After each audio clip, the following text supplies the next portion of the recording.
What's up, Riding Free Nation? If you are new to Harley Davidson or considering buying a Harley Davidson, you have to watch this video. So, you're thinking about making the most awesome, life-changing decision ever and buying a Harley Davidson. That's half the battle. Now, how do you pick the right bike? A lot of people, and trust me because I work in the motorcycle industry, in the Harley industry specifically, a lot of people want to buy bikes that their friends have. Nothing wrong with that. But I think that you need to take some things into consideration when you're thinking about buying a Harley Davidson motorcycle, and what your friends have isn't on my list. I know that's going to shock some of you, but listening to your friends, not on my list.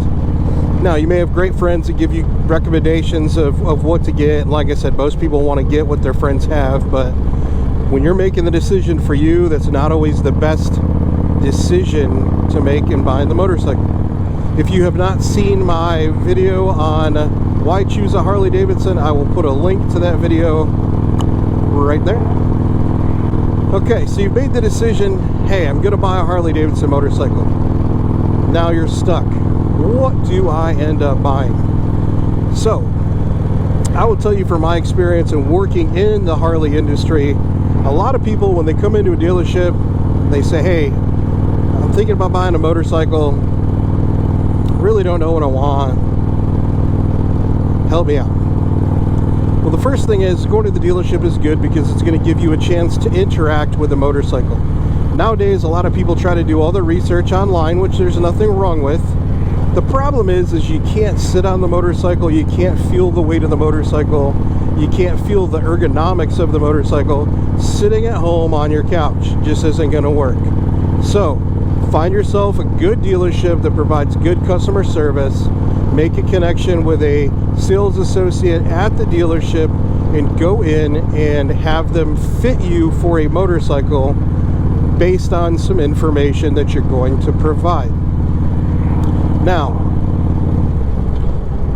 one of the big things that I think is super important when you're making the decision to buy a Harley Davidson motorcycle is I want you to look at this list of things, and one of the things on that list is your motivation to ride.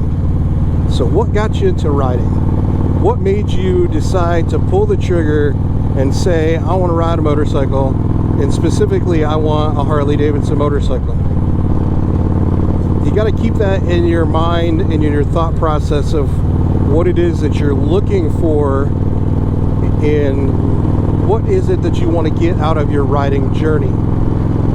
Is this something you're just going to do, ride around town, go bar hopping, kind of ride on the weekends, just go out and ride 15-20 minutes here and there? Or are you going to go on long distance trips? Are you going to join a motorcycle club? Are you going to use your motorcycle as a means of daily transportation? So as awkward and weird as that may sound to some people, what you want to do in your riding journey matters as to what motorcycle that you pick, and there's different parts of the riding journey for people out there. Think about what type of riding you want to do or potentially would want to do. A lot of new people would say, there's no way I'm going to ride down to Key West, or I'm not going to ride to Sturgis, I'm not going to go to Daytona, because they're new at it. Well, what happens when you get a little experience underneath your belt and, riding around town just isn't cutting it for you anymore? What kind of riding are you going to end up doing? Is there a potential for long distance trips? Is there a potential for touring?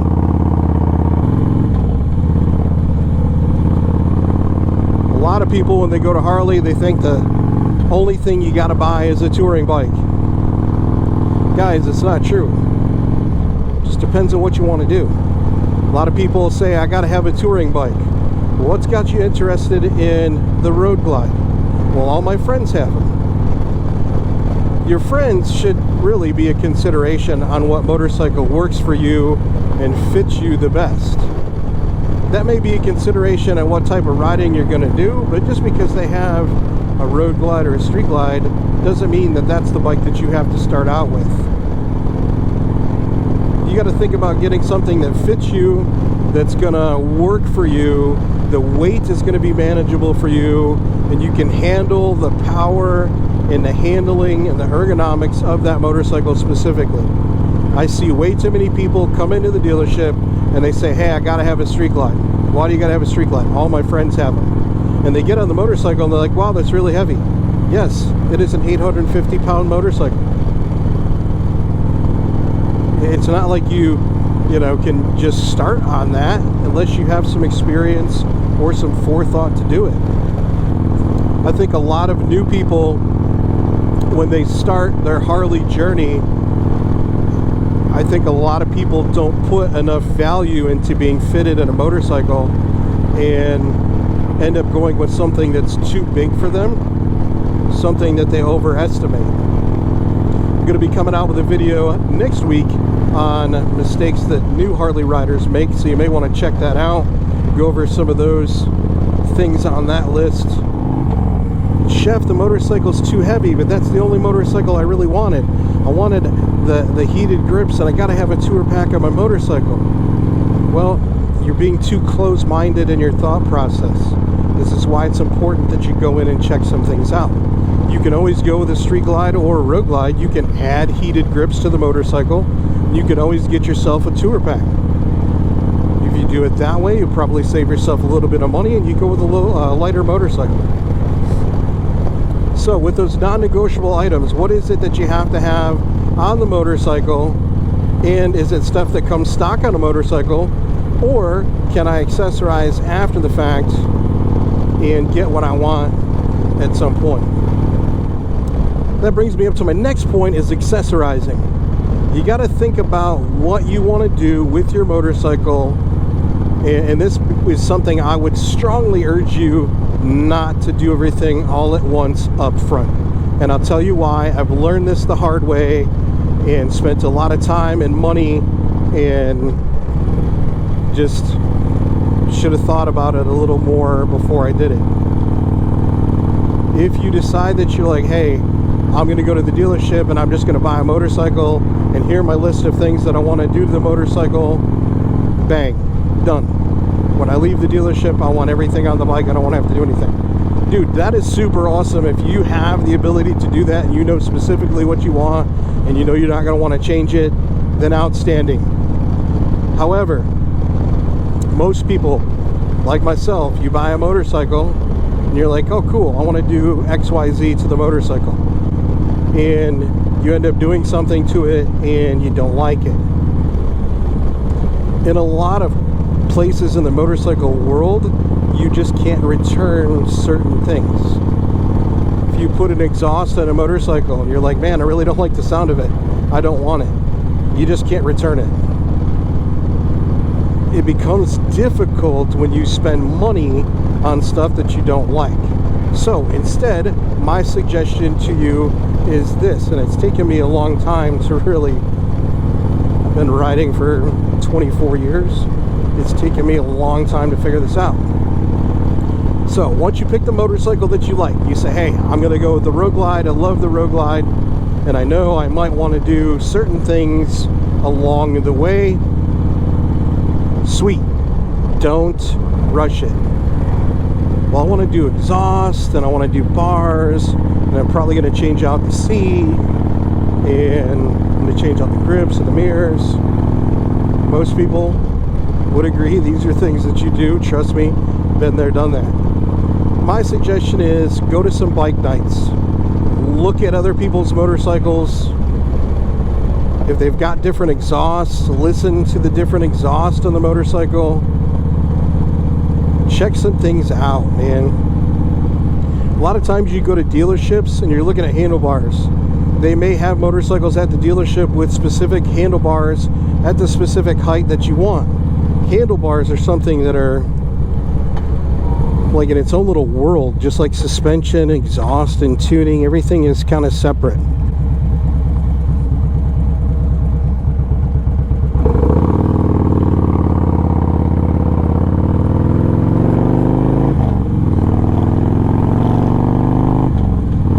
go to these dealerships and check some things out. Go to some bike nights, go to some bike shows, go to some big bike events or rides and see what other people have.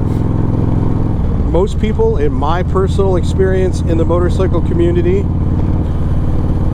most people are going to want to talk about their motorcycle when you ask them, hey man, what kind of bars do you have? What kind of exhaust do you have? What kind of seat do you have?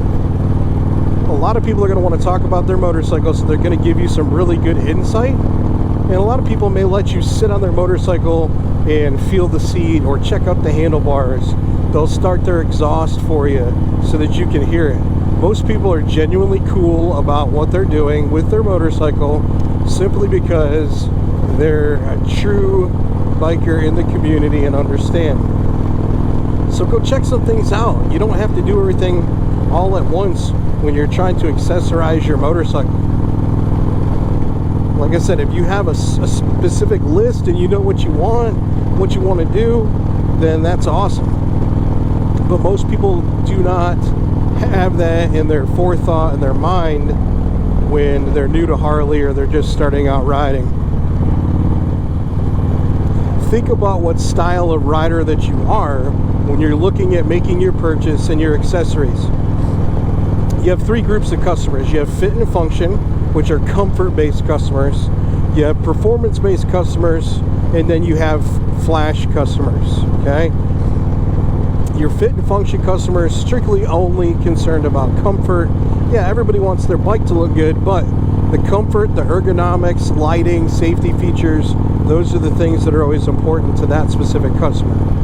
Performance customers are all about going fast, suspension, braking, all of those things become important to that customer.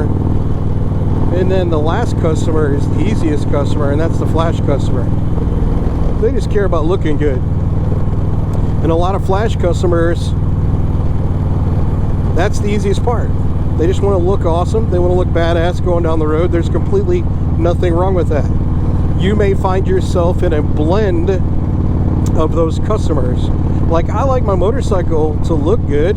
I like it to look badass. Who wouldn't? But I'm all about the fit and function of my motorcycle, the ergonomics and comfort, because of how I like to ride and what I do in my riding journey. And then along with that consideration, you know, I like performance. I like my motorcycle to perform well. I just switched out my handlebars. I've done some different things to improve the performance and handling of the motorcycle because it's fun. One last consideration on my list, just my list, my opinion, just trying to help educate and help people out, especially with an insider point of view working in the industry. But the last thing on my list is budget. Are you buying a motorcycle strictly 100% based on your budget? Or are you looking to get the motorcycle that you absolutely want the most? Two different considerations. Now, everybody has a budget when they buy something. Don't get me wrong in what I'm saying, okay? I have a budget when I buy things, yes. However, when you're buying a motorcycle, are you strictly buying off a budget and you want something to try to fit that budget? Or are you looking to buy the motorcycle that you want and the budget is a little bit of a lesser concern in what you're doing? Now, the reason why I bring that up is this. If you buy a motorcycle and you're strictly budget shopping, and you say, hey man, I found me a Street Glide that's $12,000, that fits in my budget, the payment works for me, outstanding. Outstanding. Glad that worked out well. You got the bike that you wanted. Is it the bike that you really want? Did you go with an older model that has a different motor platform? Did you go with something that has older technology? Is it something that you're going to want to keep? Or, and this is my consideration to you, are you going to lose money soon because once you start riding it, it's not really what you want and you're going to end up trading it in? And obviously we know what happens when you trade it in, especially if you just purchase something. You're going to lose money. So, budget has to be a consideration, and an important consideration, especially in today's economic times. Budget has to be important, but look at the big picture of what it is that you want to do with this whole series of things that we've talked about. So going back to the beginning of the video, I strongly urge you, with as much emphasis as I can, I think it's super important that you get your ass off the couch, put the computer down. It's cool that you can do your research there and find out some information, but go get your ass on a seat at a dealership and interact with and feel the motorcycle, and let somebody help you pick the right motorcycle that's going to check every single box on your list. If you can do that and you allow yourself to be a little open with that and let the system work for you, you're gonna land on the right motorcycle. It's gonna fit your budget, and you're gonna enjoy your Harley experience so much more. If you are a new viewer or a returning viewer, I appreciate you stopping in. Seriously, from the bottom of my heart. Guys, please consider hitting that like and subscribe button. Help this channel grow. We got a lot of great motorcycle content scheduled to come out once a week just for you, and of course, fun for me. Keeping with the premise of this channel, don't forget, people allow us to be out riding free and enjoying our riding journeys. So please give them a nod or a handshake or a thank you and tell them we appreciate them. Until next time, guys, ride safe, have fun in your riding journey, and we'll catch you next time.